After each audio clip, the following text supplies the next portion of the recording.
What's going on, everybody? Welcome to another edition of Cage My IQ. I'm your host, Cage.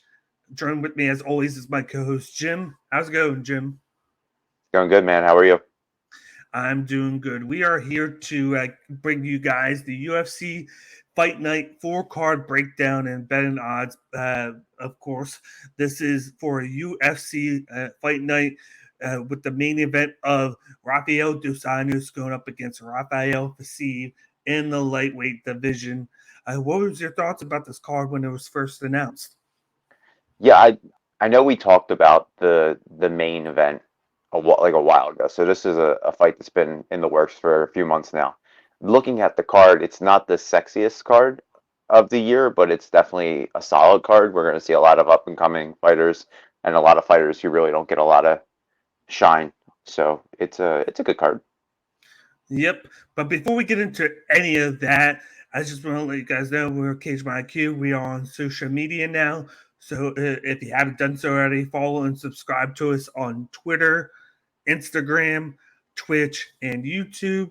Make sure you hit the subscribe button down below on YouTube and then hit the notification bell so you never miss any of the content that it gets put out right when it gets put out. And then, of course, please do us a favor and smash the like button down below and give us a comment in the comment section and let us know what you think of this fight night card and who you think is going to win and what sleepers you have for this weekend. And then, of course, on top of that, we have a Cash App now. So if you want to donate to the show, we'd appreciate it. It's not needed, but if you want to, the Cash App is $DanielBakley. Once again, if you wish to support the show, the Cash App is right there. You don't have to do it, but we'd appreciate it with all the work that we put in for you guys with the show. But other than that, let's get started with the breakdown. We got a 12 fight card for you, commencing from the UFC Apex in Las Vegas. The first fight that we have for you guys on the card today is a bantamweight men's matchup between Ronnie Lawrence going up against Syed Kakramanov. First, we got the Heat, and then we got Syed. Jim, what are your thoughts on this fight? And then who do you have winning? Yeah, this is a solid matchup. I'm going to go with Ronnie Lawrence in this one. In his three UFC fights, Lawrence has landed 26 takedowns. He's either going to knock you out or he's going to drag you into deep waters and wear you down. Sayakab is a versatile fighter who has a good ground game and a decent stand-up. He's got knockout power as well. I think Lawrence is going to land enough takedowns to wear Sayakab down and get the decision win. Yeah, this is a really good prelim fight right here. When I saw this matchup, it just made me think of the ground because Ronnie Lawrence has that high level wrestling background. He has the knockout power. It like in his two or three UFC fights, he's gotten his opponents to the ground on an average of 4 or 5 times. He controls them on the mat very well. He has good ground and pound, but then he has sneaky good jiu-jitsu with his submission game, but he just hasn't had to use that lately. And he's going up against the newcomer Syed, who took his first fight on 3 days' notice. He was in Uzbekistan actually when he got the call to take the fight with the Trevin, and he has that judo background, jiu-jitsu as well. But then he has those overhand knockout power where he was actually landing good shots on Trevin before like he got the judo going. Like he's able to just use that wizard very well, throw his opponent to the mat, and then he attacks submissions when they're open. He attacked the guillotine, the dog stroke, and then he got the finish, of course, with 30 seconds left in that fight by cranking the neck and making him basically pass out. So Sure. it's going to be a battle of two guys trying to get the fight to the ground. It's just a matter who's going to get there. I think I get the advantage to Ronnie Lawrence because it's going to be easier for him to try and just take him down with a double takedown rather than say getting close up to him and judo throwing him to the mat. I think you're going to Yeah. see a lot of Syed trying to use the overhand shots to weaken Ronnie to then get him to the ground. But I'm going to go with the Ronnie Lawrence by unanimous decision here. I think he gets the fight to the mat several times. I think Syed's really tough, so he's not going to get caught in any submission or get knocked out. But I do think he gets controlled on the mat for majority of the fight. So I'm going with Ronnie Lawrence. Yeah, I have the same pick, man. This screams control time as a path to victory. Yeah, and I think Syed's going to wind up being a really good fighter. I just think that right now Ronnie Lawrence has the tools to make it farther right now with this how advanced his wrestling is. Yeah, I mean, look at it. Syed is ranked higher than Lawrence in terms of tapology right now. So, Yeah. I mean, that's saying something. But let's move on to the next fight on the prelim. We got a men's light heavyweight matchup between Kennedy and Chekru, who's going up against Carl Roberson, a veteran of the division. We got the African Savage versus Baby K. Jim, what are your thoughts on this fight? And then who do you have winning? Yeah, this is a make or break fight for both of these fighters, in my opinion. Both are riding losing streaks, but I have Kennedy in this one. He's got the reach advantage, which he normally does, and is the more active and accurate striker. Roberson is going to shoot for takedowns, but he's going to have to work for the win, given such a height advantage and reach advantage. Kennedy has an 80% takedown defense, and having that reach advantage will force Carl to come into Kennedy's comfort zone, where he can do some damage. So I have Kennedy in Chekwu winning by second round knockout. Yeah, as you see right there, both these guys are coming in off of losing streaks. 3 for Roberson, 2 for and Chekru. And Chekru has the 4-inch height advantage and the whopping, I believe, almost 10-inch reach Yeah, advantage. So he has that huge reach coming into this matchup. But of course, Roberson has that kickboxing style background. He has good movement. He throws a lot of leg kicks, and then he goes in and out with the striking. But he has a really bad takedown defense, and he is prone to being submitted quite a bit. And then, of course, you saw last fight where he got knocked out by Claire Roundtree. Then on the other side, you got Kennedy and Chekwu, who has knockout power. He has good movement.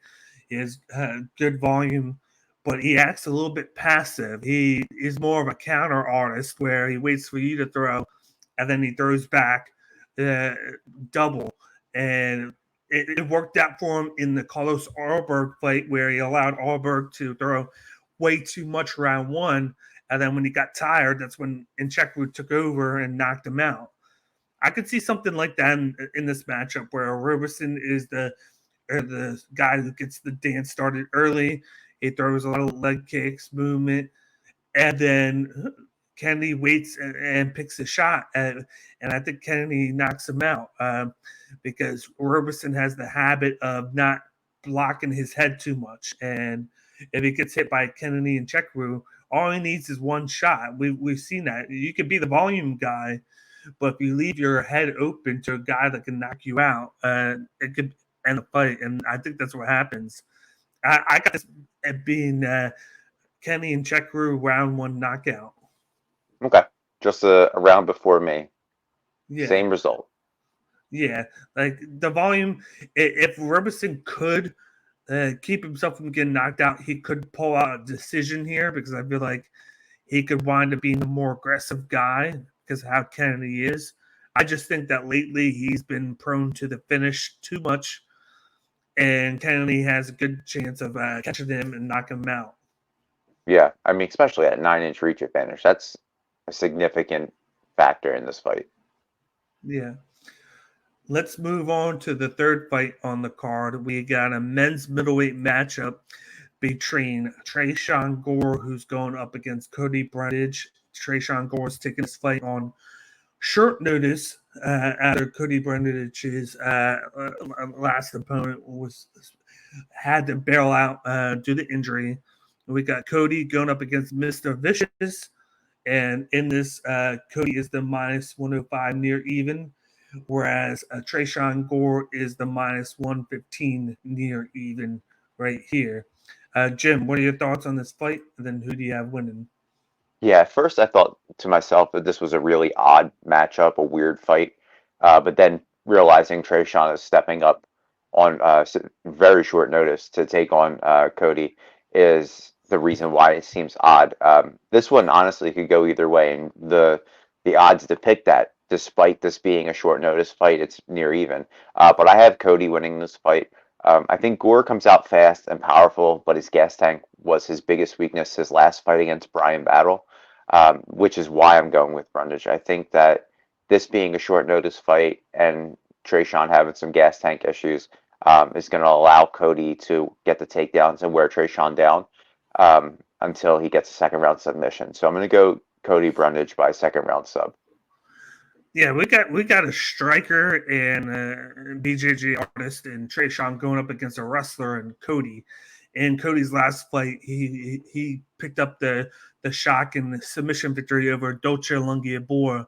Yep. But he got stunned in that fight, and Dolce made the bad mistake when he got caught into the guillotine was to try and fight out of it the way that he did. He dropped down and it cost him to basically lose the fight. It was a bad error on his side because he was winning that fight. He was dominating with the striking, and Yeah. that's been known for Cody, where he allows his opponents to kind of get started early. And he's fighting a guy who kind of reminds me of Dolce, but is better in Trayshawn, where he comes in, he has power hands, the overhand strikes, but he's more patient of a fighter. He moves good. He's aggressor. He moves forward. The only thing that Trayshawn Gore doesn't have is his cardio is a little bit questionable, and he doesn't have the volume. You just mentioned the Brian Battle fight. I don't think the cardio was the issue there. I just think that the issue was Brian Battle threw more volume and at a higher clip than Trayshawn did. Trayshawn was stunning Battle with those big shots, but Battle was racking up the volume.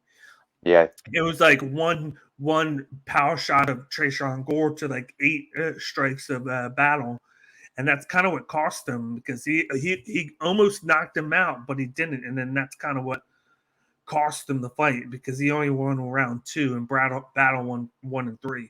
I don't think Yeah. he's going to have to worry about that too much with Cody because Cody's going to be all about getting the fight to the ground, a little bit of ground and pound, and then looking for those submission entries. And we've seen before that Trayshawn Gore trains with the Gracies, and so he knows how to defend those, and he knows how to keep the fight standing.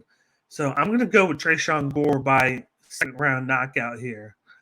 Cody's been prone to getting stunned in his fights, and I think Gore uh, shocks him with the knockout.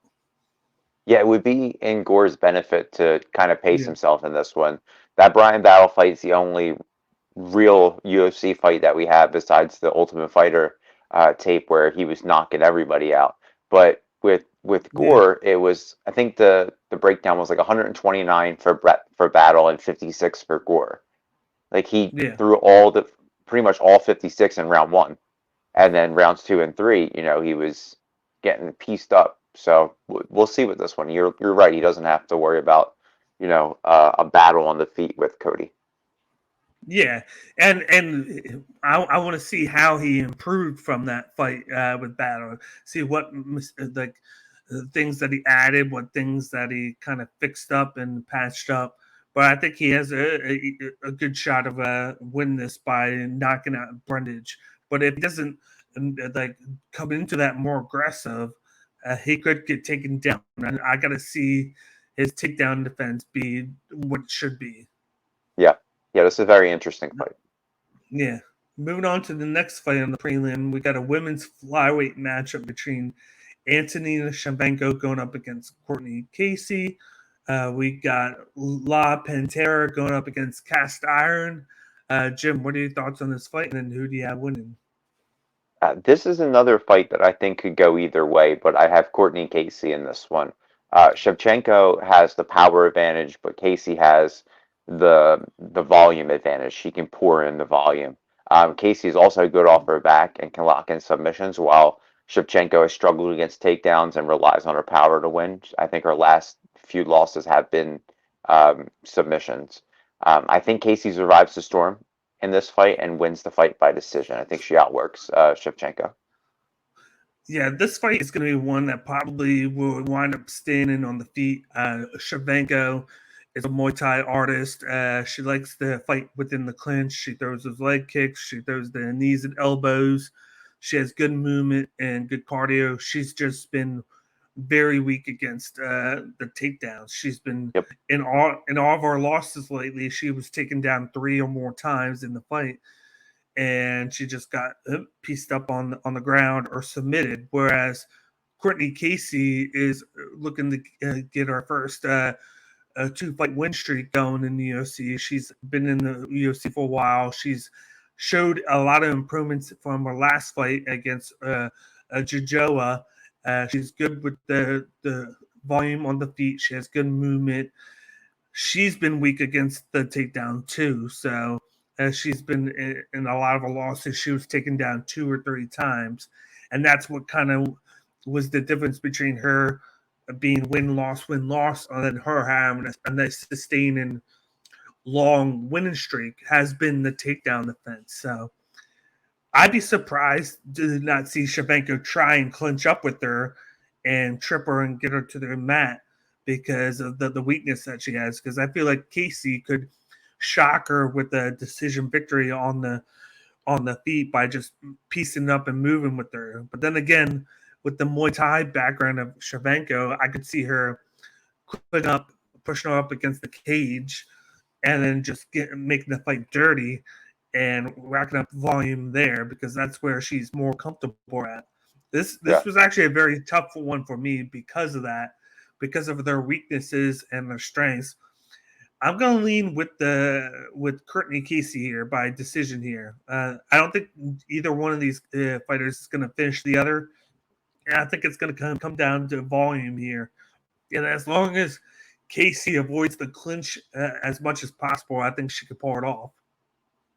Yeah, I mean, even if she gets taken down, Casey's good at hunting takedown or submissions from bottom. Yeah. Not even just to like see if she'll lock them in, but just to gain control time. So if the fight goes to the ground, Antonina needs to be active. She can't just lay on top of her because Casey will just try to lock in submissions and outwork her. That's what happened in the Andrea Lee fight, where Andrea Lee found a submission from bottom, held it, and then wind up winning the fight there. So there is a path by submission for Casey with Antonina's past. But I think it's going to come to decision. I also wouldn't be shocked if Shevchenko won because there's been moments where it starts to go Casey's way and then she lets it just get poured out from under the rug. So I wouldn't be surprised if Shevchenko won by decision, but I feel like Casey's coming in here determined to get that win streak started, and I think she gets it done. Yeah, a lot of these fights could go either way, honestly. Yeah. But let's move on to the next fight on the prelims. We got a men's bantamweight matchup between Ayman Zahabi going up against Ricky Turcios. This will be Ricky Turcios' first fight in the UFC, not counting the Brady Highstand fight. You got Zahabi versus Pretty Ricky. Jim, what are your thoughts on this fight? And then you have winning.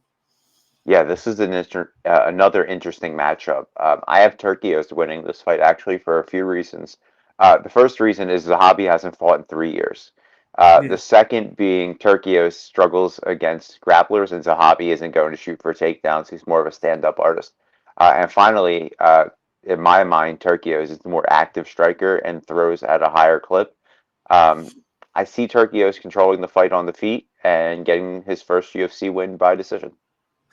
Yeah, I think Ayman has the power advantage and maybe the grappling advantage on the ground. But of course, just like you said, it's been a couple years since he's fought. If you know the last name, it is synonymous with the GSP over in Canada. His brother was a training partner of GSP, in the past. But Armen Sahabi has that karate background, jiu-jitsu, and wrestling background, whereas Ricky Turcios is primarily a striker, but he has good jiu-jitsu, good grappling, good wrestling. And the reason I'm leaning towards Turcios here is the fact that he has the better striking, the better volume, and just a lot of everything else. He has better speed, better movement, better awareness. He throws at a high rate, like a 7 strikes landed per minute in a fight, which is very high if you count over three rounds. Yep. And he does that on the regular. That's something normal for him. And I think the only equalizer would be the overhand shot of Armen Sahabi in that fight against Drago Rodriguez. That's what happened. He was very patient, and then he caught Rodriguez in the middle of the chin with a shot and knocked him out. I think that was only the second shot that he landed in the 4-minute first round that they had. Turcios is going to pour in a lot of volume, and I think that's going to deter Sahabi from doing that. I think the movement's going to be a big deal in this matchup. Turcios knows that he's going to have to keep moving. His cardio is great too, by the way. His cardio is very good. I think Turcios gets this done by decision. I don't think he has the knockout power, but I do think that he overwhelms Sahabi, keeps him from hitting that knockout shot by just continuously moving and throwing shots, and he takes it to decision. Yeah, I'm right there with you. I can't disagree with anything that you said. I think that might be. I'll go into that later on. That might be my lock of the week is Turcios. Is or closest to a lock this week, just due to the fact of the contrast in styles and the fact that he's going to be able to aggressively attack Sahabi, where Sahabi's going to wait and pick his shot. Yep. Moving on to the next fight on the prelim, we got last fight before the main card. We got a women's flyweight matchup between Cynthia Calvillo going up against Nina Nunez. We got Destrina going up against Calvillo. Coming into this, Nina Nunez is at the plus 125, whereas Calvillo is minus 150. Jim, what are your thoughts on this fight? And then who do you have winning? Yeah, man, this is another make or break fight, in my opinion, as both of these women are riding losing streaks. I have Calvillo winning this one. Nunez is moving up in weight, which could play into her hand, but she has struggled against some grapplers. I know it's been higher level grapplers, Andrade and Mackenzie Dern as of late, but Calvillo has good wrestling, good BJJ. She's been working with Team Alpha Male since she broke into UFC. And I see her getting the fight to the ground and getting a third round submission. So I'm going to go with Cynthia Calvillo getting back into the win column with a third round submission. Yeah, one thing that Cynthia Calvillo has struggled against is fighters that are aggressively pushing forward against her. That's what's been the thing that's cost her in these fights against Andrea Lee, against Andrade and whatnot. They push forward against her, and they just throw the kitchen sink at her, and she kind of breaks like mentally and winds up losing. Then you got Nina Nunez, who has been out for a year. Of course, her and Nunez are parents now, so she's taking time off from fighting, and this is her first fight back, I believe. But she in her last fight shown good defense, takedown defense until she got tired, and then she wound up losing the fight. And that makes me wonder how her cardio is going to be into this, because now it's been a year. She hasn't fought. It was good, but it wasn't good enough to help her win the fight. She wound up losing because she got taken down, and I believe she got submitted in that fight. And Calvillo is going to look to take the fight to the ground several times and look to tap or ground and pound her. And I think at the end of the day, I'm going to lean towards Cynthia Calvillo by second round sub here. I think the first round, she's going to feel her out. She might even take her down. But usually Nina Nunez is really good in the first round. But then afterwards, that's when she starts to go down a little bit. And I think she will wind up getting taken down and then giving in and then getting subbed by her. So I got Cynthia Calvillo by second round armbar. Yeah, I don't know if they're training partners. I know they're at the same gym, so I don't know who Calvillo worked with this for this fight. But Macy Barber is at Team Alpha Male now too, and she has that forward pressure kind of style like Nina Nunez has. So I would imagine both of them probably work together for their upcoming fight, seeing that they were a week apart from each other. So that kind of plays into Cynthia's hand a little bit better. Yep. But let's move on to the next fight on the card. We got the first fight on the main card. We got a men's lightweight matchup between the Endless Wonder Michael Johnson going up Yep. against Jamie Mullarkey. In this fight, going off, we got the Menace going up against Mullarkey. Jim, what are your thoughts on this fight? And then who do you have winning? Yeah, I like this matchup. These two like to throw and have knockout power. I have Malarkey winning this one. Johnson looked really good against Alan Patrick his last time out, but I see Malarkey getting more strikes in and landing a takedown or two to win over the judges, and kind of lull Michael Johnson into like a sense of, oh, he's going to shoot for a takedown and then, land that knockout shot. Malarkey can be knocked out. We've seen it. And Johnson still has knockout power, and I think that's his best path to victory is to knock Mullarkey out, but I see it going the opposite way. And I see Jamie Mullarkey getting a third round knockout win over Michael Johnson. Yeah, watching Michael Johnson there in his last fight was really good because he's been fighting for it seems like a long time. He's gonna come in there. You see right there, they got pretty similar height and reach differences right there. So that won't be a big difference. Mullarkey maybe have a little bit of a reach and height, but to me, Michael Johnson has the better strike and the bigger power, the better movement, the better speed. Whereas Jamie Mullarkey, he has good everything right there, but he has the better grappling, and the better cardio there. I feel like that could be a thing that he tries to use.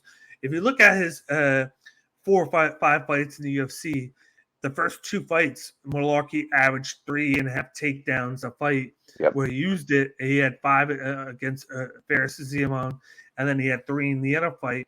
But I believe he lost those fights by decision, and since then he has fallen in love with the striking part of his game. He's had a couple knockouts at the very early that ended early, and then of course he was finished in the last fight against Jaden Turner, where he was getting shots in, but then of course the reach advantage and height of Turner just was the difference in that fight later on.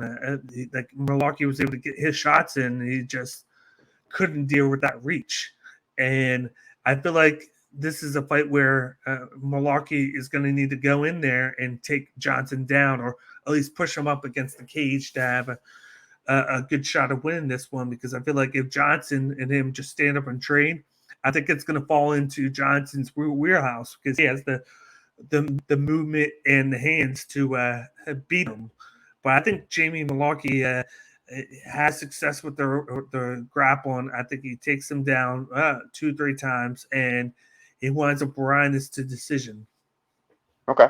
So we're both riding the Mullarkey train on this one. Yeah, but don't be surprised if he were to get knocked out, because just like I said before, he has fallen in love with the stand up and trading, and if he does, I feel like he's going to get caught. Yeah, you can't fall in love with stand up and trading and going up against Michael Johnson, who's hungry. You know what I mean? He's at a point where he's like, I don't care about the rankings. I just want to fight and make money, and I want to dominate. Yeah, So I'm hoping this could play right into his hand. that with the training camp days, and of course he trains with of course Volkanovski and Adesanya and them. I'm hoping that with them that they tell him that you got to use your whole arsenal. Just don't fall in love with that. And I hope he had a great training camp, and it comes in there, and then he uses this instead of this. Yeah, I mean, all those guys have been fighting the last 3 weeks. Yep. But let's move on to the next fight on the main card. We got a heavyweight battle between Jared Van Der going up against Chase Sherman. We got Chase Sherman, who's the vanilla gorilla, and then we got Vanderaa. Vanderaa comes in minus 180, whereas Sherman comes in at plus 155. Jim, what are your thoughts on this? And then who do you have winning? I don't even know what to make of this fight, to be honest with you. They're 1-4 of their last 5, and it feels like it ends in a knockout between these two guys. And I honestly feel that regardless of the win, both of these guys are probably going to be out of the UFC by the end of the year, if they continue riding these losing streaks. This is another fight that can go either way, but I'm going to go with past guest Jared Vanderaa by second round KO. Sherman drops his hands too much for me, which gives Vanderaa a lot of clean targets and a lot of open range to strike. So I'm going to go with Jared by second round KO. Yeah, Chase Sherman comes in here. Of course, he's going to come in with good movement. He always starts out the fights well, but as the fights go, his cardio is really bad, and so it's going down for him. And he got, of course, cut, but then he got signed again a week or two later to take a spot. Gets Romanov, and he basically got just demolished in that fight. He only has pretty good hands. He has knockout power at times, but then that's really all he has. Whereas Jared Vanderaa has really good hands. He has good striking. He has good grappling, good jiu-jitsu. He gets the fight to the ground. He arguably should have won against, in my opinion, Andre Arlovski. And then he lost to Romanov. He's lost to good opponent, and then he lost to Oleinik. So he's lost to really good grapplers, and then Arlovski, which a lot of people thought that he won. And I think that plays well into his favor in this one because he's not going to worry about getting taken down. He's not going to have to worry about takedown defense because you're going to see Chase Sherman basically just stand up and trade with him. And with that, I got Jared Vanderaa winning by round 1 knockout. I think he gets it going. He's shown that his hands are really good in the division at the spot that he's at. And I feel like he's going to be able to push Chase Sherman up against the cage, use his skills, and then eventually knock him out. That's the big thing, and it's something that doesn't happen often. He needs to use his skills. I think he just relies on power and doesn't put in precision and doesn't use his skills. And I think that's what's led him to go on this 4-fight losing streak, to be honest with you. Yeah, and I could also see the situation where Vanderaa takes the fight to the ground. He gets the lock and then leg trip. He takes the fight to the ground like he did against Oleinik. It was a wrong move against the wrong opponent, but it could be the right move against Sherman where he takes him down and gets him to the mat and possibly subs him. I could see that as well. I might actually change it. You know what? I'm going to go round 1 sub now, thinking of it, because I feel like he can use that to his advantage.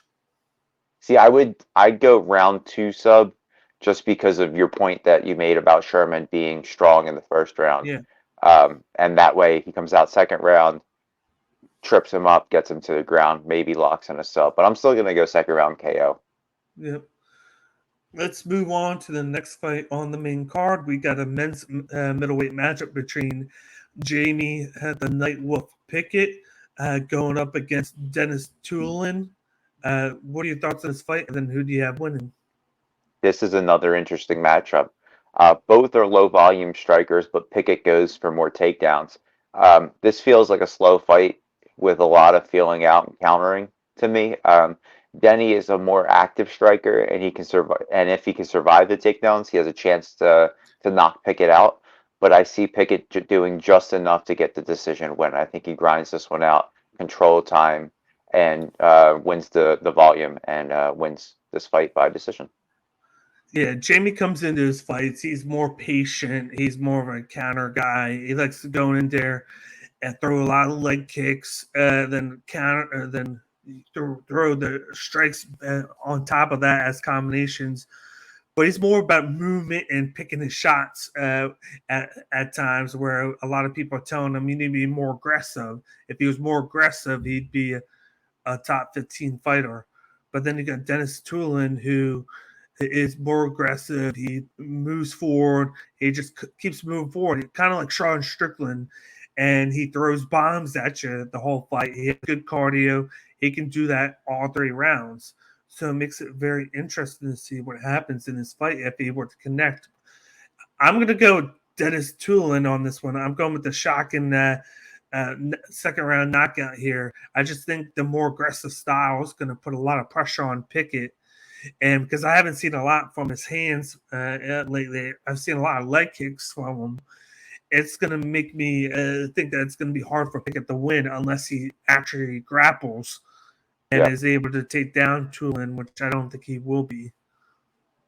Yeah, this was one of those fights that stuck out to me that like I circled. Like, I really need to pay close attention to this one because this is it's like a litmus test for both of these fighters. Yeah, but that's why I'm going with the shock in that debut and Dennis Tulin in this matchup. I like Pickett, but he's shown in the past that he's been too passive and he's allowed his opponents to take over at times in fights. Yeah, you just can't win off of leg kicks. Yep. Let's move on to the next fight on the main card. We got a men's bantamweight matchup between Syed Nurmagomedov going up against Douglas Silva de Andrade. And Nurmagomedov, he's not related to Habib, just has the same last name. But in this matchup, we got Syed versus D Silva. Syed is the minus 250 moderate favorite, whereas Douglas Silva is the plus 200 moderate underdog. Jim, what are your thoughts on this fight? And who do you have winning? Yeah, I think this is a really good matchup. I have Syed winning this one, but I think this is going to be a tougher matchup than people are making it out to be. De Andrade has a ton of power and is good on the ground, but the same could be said about Syed, and we really haven't seen his ground game because he's just been knocking dudes out lately. I see Syed using his jab to back De Andrade up to the cage, racking up volume, maybe going for a sweep and working on top. This could be a decision fight, but I have Syed Nurmagomedov winning by second round knockout. Yeah, he's more of a striker. Like you think of the last name and you think he's a really good grappler, but he's more of a striker. He likes those leg kicks. He likes to finish him off with the overhand strike. He likes to push the pace. He can grapple with you, and he has a little bit of submission game. He just doesn't use it that much because he likes to stand up and trade with his opponents. Whereas Douglas Silva de Andrade has a lot of power in his hands. He has a lot of movement. He takes a lot of damage to give damage back. He's been in a lot of wars with big time opponents. He actually has beaten Chito Vera. So that's one thing to note there, that he's beaten Chito Vera in the past. He has a jiu-jitsu background. He has sneaky submission game. It's just that he takes a lot of damage in the fight, and then you want to take less. So it's like, how much does he have left with that? But he's probably one of the toughest guys in the division where he's not going to get knocked out. He took a lot of damage against Sergey Morozov, and he got stunned once or twice, but he didn't get knocked out. He came back, and then he wound up winning that fight because of his cardio. His cardio is just insanely good. But I think this fight goes to decision, and I think Syed wins it just because of the volume game. I think Syed's going to have good movement, good pace, good pressure. He's going to want to put in more volume, and he's going to avoid all the big shots of Silva de Andrade. And he's not going to make the same mistakes that Sergey Morozov made in his fight with Andrade. So I got Syed Nurmagomedov by unanimous decision. Yeah, I could definitely see it going that way. The thing that made me lean more towards the knockout is what you said about De Andrade. He gives volume to, or takes volume to give volume. Yeah. You can't do that against Syed, who has one punch knockout power. So that led me to believe that there's going to be a little more of a knockout right there. Yeah, and also just like we saw in the last fight against Cody Stamann, we've seen what he can do just finishing his opponents. I was shocked in that. Yeah, and he did it really quick too. Yeah, he mauls you. Like, not to steal another term from Khabib, but he mauls you. Yep. Let's move on to the co-main event of the evening. This is my most coveted fight of the weekend for Love this me. fight. It's a men's middleweight matchup between Kai Borralho going up against Armen Petrosyan. We got the natural going up against Superman. Kai comes in as the minus 190 favorite, whereas Petrosyan comes in at the plus 160 slight underdog. What are your thoughts on this fight, Jim? And then who do you have winning? Yeah, man, I love this fight. This is my fight of the night. I'm right there with you. When I saw this matchup and I saw that the co-main slot, I was like, yes, this is exactly what I want. Petrosyan, I don't really think we've talked much about Petrosyan on the show, but he's such a dynamic fighter who can stop you on the feet in any way, body shot, leg kicks, head kicks, whatever. Whereas Borralho has a ton of power, but also is great on the ground. Despite Petrosyan having the height advantage, Caio has the reach advantage and the grappling advantage, which is going to play into his hand. We haven't seen Petrosyan really tested on the ground besides his last fight. Where he earned the split decision despite doubling his opponent in strikes, but getting taken down twice. And I see this actually being the fight that truly tests him, takes him into deep water on the ground, and he's going to have to work from bottom. I have Caio winning this fight by second round submission. Very curious to see where you're at with this one because you strike me as a Petrosyan guy. Yeah, first you got Kai Borralho, who has that karate style stance, and that's usually how he moves and fights. He likes to throw the leg kicks from a distance. He leans back, throws a strike, gets back in the distance game, and then he has really good grappling and jiu-jitsu. He's by Mhm. one of those sneaky high level jiu-jitsu artists in the division that can strike people. Well, I should say surprise people because of how he strikes. He strikes, and then he looks for the openings to grapple, take the fight to the ground, and then use his high level submission game to finish the fight. Whereas Armen Petrosyan has, like you hit it right there, he has high level striking. It's more like boxing. He targets the whole body. He uses body shots. He uses shots to the head. He throws those leg kicks. He has so takedown defense. Gregory Rodriguez was able to take him down 3 times, Yep. and he took him down. He should have had Petrosyan finished, but Rodriguez let him get up and at each time, and that's why I went to split decision. That's why Rodriguez didn't win it. It was because of the not being able to hold him down. Armen was able to get back up and then do a lot of damage. He had that one moment where I thought Rodriguez was going to win the fight, but then he let it slip, and then Yep. that's when Petrosyan was able to take over. He has pretty decent cardio, especially with the striking. He poured out a lot of volume in that fight, but the one thing in this matchup that makes me go towards Kai by third round sub is the fact that when he takes you down, you're not going to get up like Gregory Rodriguez Yep. let Petrosyan get up. He's more of the same scenario as Aljamain Sterling, where he likes to hold the rear naked lock on you to hold you to the mat, and you're all about keeping him to the mat rather than ground and pound. He's going to look for those different areas to lock a submission on. He's going to look for those entry rays rather than just sit on top and throw ground and pound like a lot of guys do, where it allows the opponent to slip out or find other areas to attack you from the bottom. He's all about being patient on the mat, holding the guy down, and then getting him when the time is right. And I think that he'll be able to use the jiu-jitsu to take down Petrosyan several times, like Rodriguez did, and then wind up finishing him in round 3. I think he waits until he tires him out a little bit, and then he gets the finish via rear naked choke. I did not think you were going that way, but it makes me so happy that you did. Both of these guys are dangerous, dangerous prospects in this division. And once they start racking up even more win streaks and they start getting ranked opponents, it's gonna be fun to watch them at that division.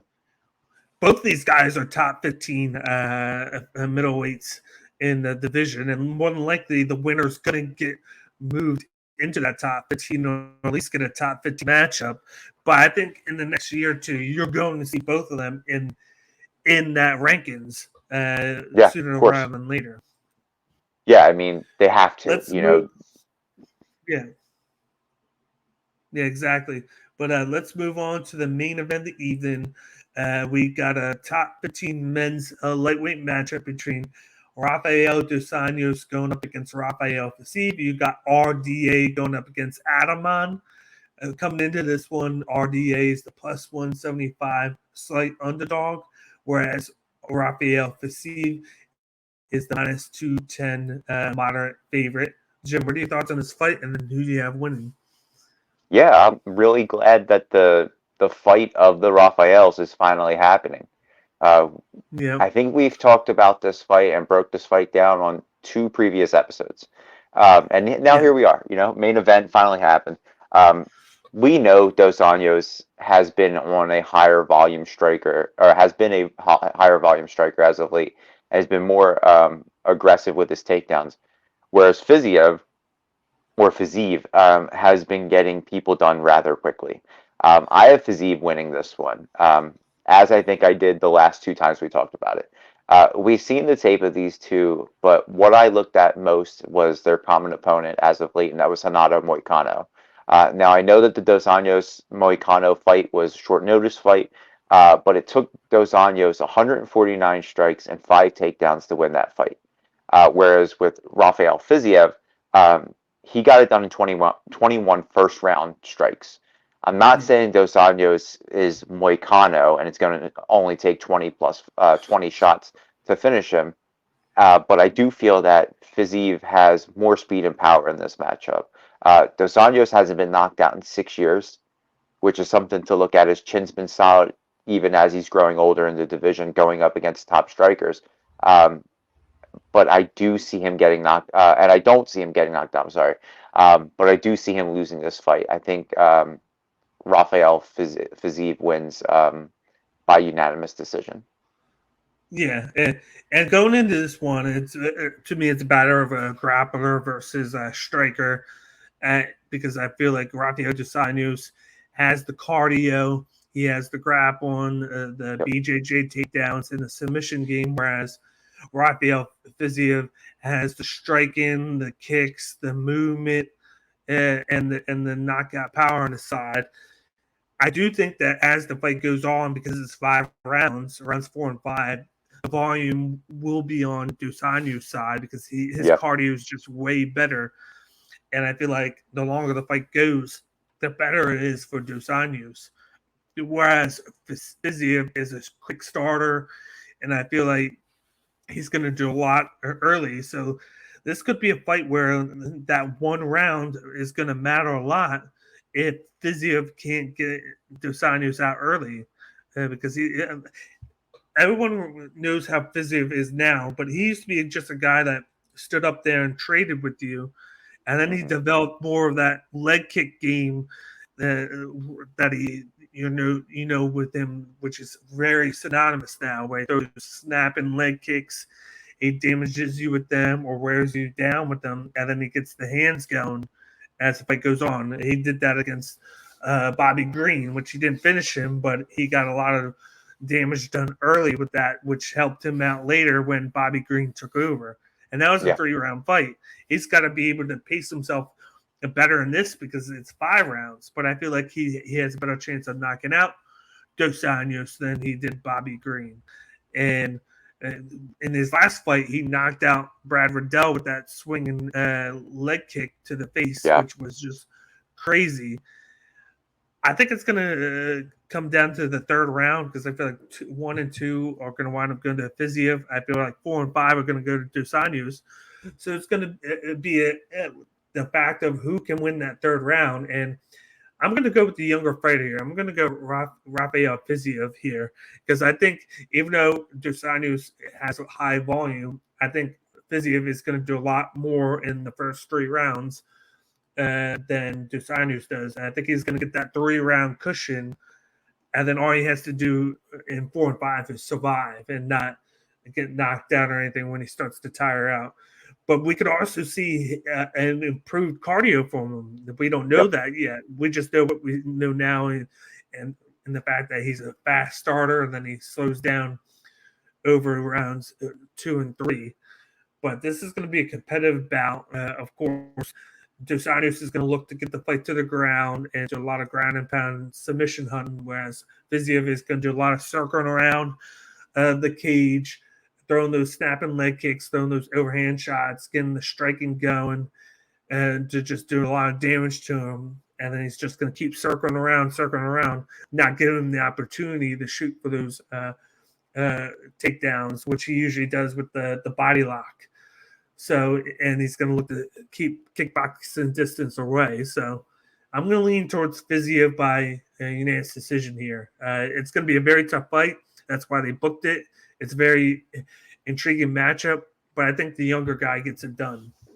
Yeah, I know a lot of people are calling RDA like the gatekeeper of the division, but like he's still competitive Yeah. at his age and at his spot. He's just kind of had the unfortunate luck of his last 2 fights being of short notice against Paul Felder and against Hanada Moicano. So, he gets the matchups, but his opponents drop out.